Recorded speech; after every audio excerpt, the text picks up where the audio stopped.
Hey guys, it's Brad Barnes with Barnes 4-Wheel Drive. Today we're going to look at our new shock bracket specifically designed for the 05 and up Ford Superduty Dana 60.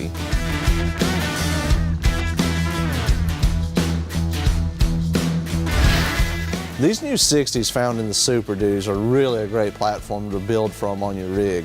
They're really strong, they're readily available, and they can be found at a good price. This bracket is going to give you an 1.5 inch inner mounting width and has a 1/2 inch bolt hole. So naturally, we want to find some ways to get them under your rig a little bit easier. One thing that we found is, that short side doesn't have a lot of tube to work with. So what we've done is we've come up with a shock bracket that you can unbolt the factory coil bucket and mount a shock in that location. This is a great place to put an air shock, a coilover, maybe an ORI strut, just whatever you've got in mind for your build.